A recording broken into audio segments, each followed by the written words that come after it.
For a long time, the wealth in India had a surname.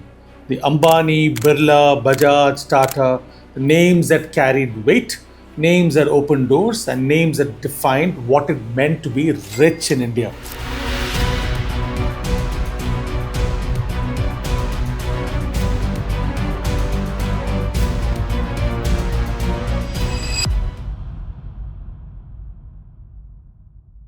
For decades, if you wanted to understand who controlled India's economy, you didn't study markets, you studied family trees. But 2025 marks a turning point, a year where inheritance no longer guarantees dominance and surnames no longer guarantee success. This year, 2 out of every 3 people on M3M Hurun India Rich List did not inherit their wealth. They built it from scratch. For instance, over 1100 self-made individuals, 74% of the new entrants in the M3M Hurun India Rich List built their fortunes without a family empire behind them, without a safety net, and without a single rupee of old money. India now creates one new dollar billionaire every single week. That's faster than ever before in our history. Think about that. Every 7 days, someone in India crosses the $1 billion threshold. It is as if India's economy handed the baton from the old guard to the new generation. And that baton, it's glowing brighter than ever. This is a story of how India's wealth stopped being about who you were born as and started being about what you dared to build. The richest Indians of 2025 come from 2 worlds. The empire builders who took what their families built and restructured it for a new era, who looked at legacy and asked, how do we evolve? And the dreamers who built it from absolute zero, who had nothing but an idea and the conviction to see it through. Let me tell you about both. Rajiv Singh of DLF, a name synonymous with Indian real estate. His family built the satellite city of Gurugram, transforming farmland into India's corporate capital. But here is what most people don't know. Rajiv did not just cost on legacy.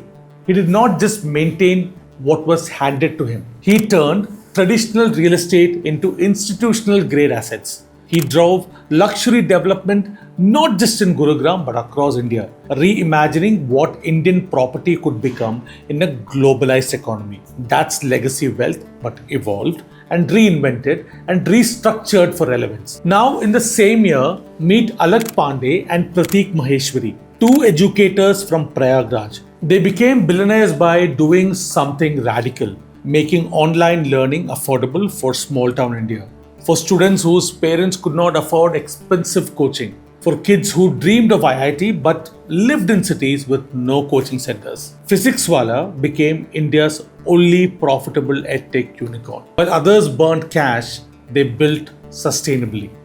Now think about that for a moment. If you can explain physics to a child in India and make him believe that he can be an engineer, that's wealth creation of a different kind. That is not just money, that's hope multiplied. That is social mobility encoded into a business model. Old money built skyscrapers that touched the clouds. New money built Wi-Fi towers that reached every home, every village, and every dream. The wealth isn't born in boardrooms anymore. It is emerging from co-working spaces in tier 2 cities, from small factories where the founder still knows every worker's name, from family homes in cities you once flew over not to. In 2012, Hurun India Rich List came from just 10 cities. Today, it is 91. And this 91 is not just cities, but towns, villages, and so on. Mumbai still leads with 451 individuals. Delhi has over 200. Then comes Bengaluru, the startup capital. Hyderabad, the pharma powerhouse. Chennai, the manufacturing giant. Ahmedabad, the textile titan. Kolkata, the cultural and industrial hub. But the real story is happening in the cities and towns and villages that you don't expect. These places that weren't even on the map a decade ago. Take Surat, once known only for diamonds, cutting, polishing, trading. Today, it's home to new textile billionaires who have modernized an ancient trade with technology, logistics, and global supply chains. Hyderabad, powered by biotech and pharma giants like Dr. Reddy's and Bharat Biotech. This city didn't just participate in India's vaccine story during pandemic, it led it. It became the world's pharmacy. Chennai, a manufacturing fortress, automotive, industrial machinery, infrastructure and so on. The quiet engine of India's industrial output.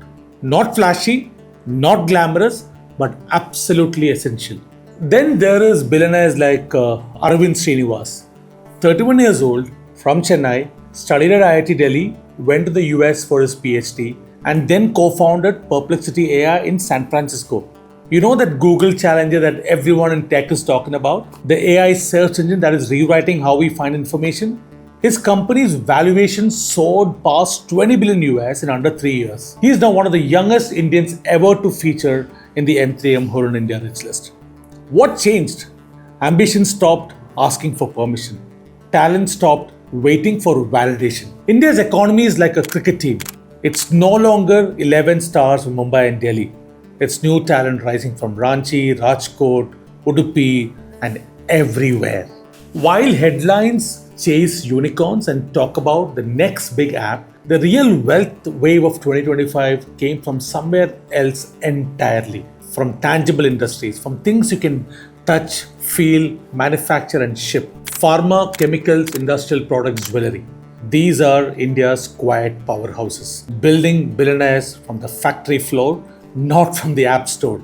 Pharma leads in the new entrants, biotech is seeing a breakout surge, and jewelry, it is the number one source of new billionaires in the M3M Hurun India Rich List 2025. Let me tell you about Satish Kumar Gupta. He took over his family's power business when it was a modest player in diesel gensets. Nothing glamorous, just generators. Backup power for when the grids failed. But Satish saw something others did not. He looked at India's energy future and saw green. He pivoted to renewable energy, solar farms, wind turbines, green infrastructure for a carbon-conscious world. Today, Jackson Group is a renewable energy leader, powering India's transition to clean energy. Now let's talk about gold, India's oldest obsession, our most enduring love affair. The metal that has symbolized wealth, prosperity and tradition for millennia. And in 2025, the gold created the newest billionaires. From Trishur's family jewelers, who have been in business for 3, 4, sometimes 5 generations, to new luxury retail chains like Kalyan and Tanishq, redefining how India buys, sells and cherishes gold. The sparkle of tradition has become high finance. These sectors, pharma, chemicals, jewelry, industrial products, they are India's economic roots. Deep, resilient, and now remarkably high-tech. The future isn't just in code, it's in chemistry, it's in craftsmanship, it's in compounded innovation. It took decades, but India's wealth map finally has new coordinates, and many of them belong to women. 101 women made it to M3M Hurun India Rich List 2025. 26 are US dollar billionaires. That is not enough, not yet, but it's progress. The youngest self-made woman on the list, Garima Sone, the co-founder of Pristine Care. At 39, Garima built a healthcare startup that reimagined surgery access for Middle India, for people who needed procedures but could not navigate the chaos of traditional hospitals. Affordable, accessible, run with empathy, not just efficiency. Profitable, scalable, and deeply human. Pristine Care proved that healthcare doesn't have to be extractive to be successful, that you can build $1 billion business while actually helping people. Then there is Vinati Saraf Muteja. She took her father's chemical company, a solid, respectable business making specialty chemicals, and turned it into one of India's most efficient, globally competitive specialty chemical firms. She didn't just inherit, she transformed. She scaled, she globalized. And of course, Falguni Nair, who built Nykaa after turning 50.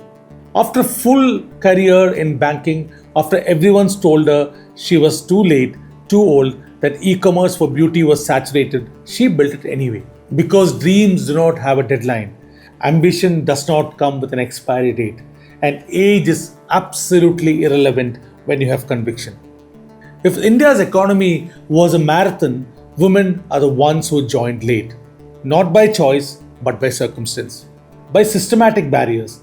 by societal expectations, but they are catching up fast. The finish line is still far, but the starting gun has finally been fired. India's wealth story doesn't end at its borders. It doesn't stop at the coastline. 131 non-resident Indians feature now in the M3M Hurun India Richest. They left home for opportunity, for education, for careers, for dreams too big for India of the 1980s and 90s.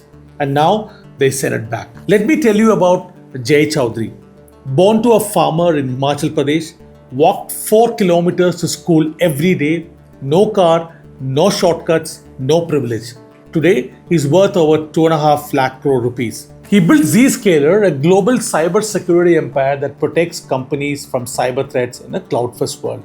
Now, he's investing back into Indian digital infrastructure, to Indian startups, into the next generation of Indian founders. The boy who walked almost 10 kilometers up and down every day to school is now in the top 10 in M3M Hurun India Richest. Then there is Jayashree Ullal, Chennai-born, studied in India, and the US CEO of Arista Networks, a Silicon Valley tech giant that powers the internet's backbone. She didn't found the company, but she led it to a trillion rupee valuation. Her story proves something powerful. You don't have to start the company to change its destiny. You just have to be brilliant at scaling it. Like the Ganga, India's wealth finds new tributaries, winding through the foreign lands, gathering strength from diverse sources, but it always flows home, always remembers its origin. Or take the case of M.A. Yusuf Ali, the founder of Lulu Group, who hails from my state, the state of Kerala.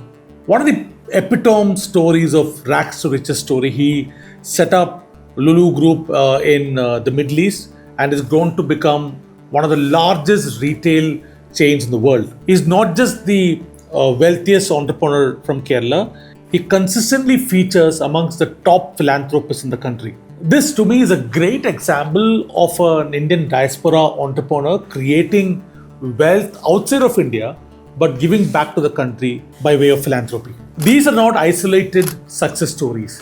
These are not outliers. They are signals. Signals that India's wealth is no longer gated by the family name, geography, or age. The opportunity has outgrown that old economy, and ambition has outpaced inheritance. Average wealth is up 14% year over year. Total combined wealth over 1,000 lakh crore rupees or 1 quadrillion rupees. A number so large, it's hard to comprehend. India's share of global billionaires now stand at 8.5%.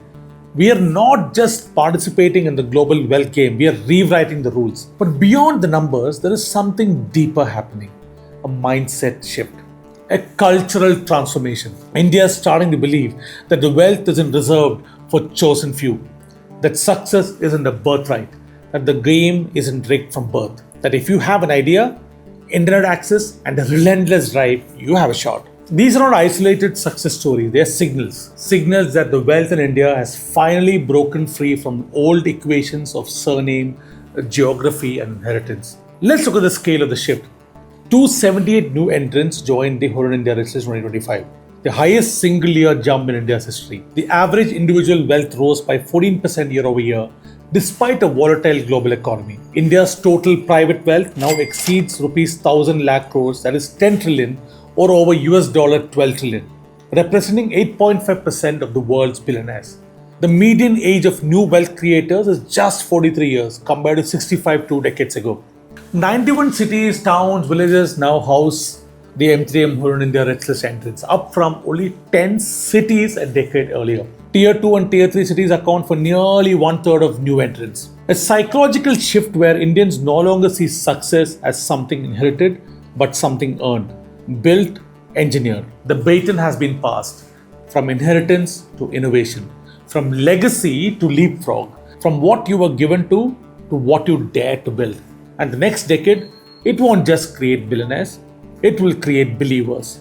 A generation convinced that ambition, not ancestry, is India's true currency.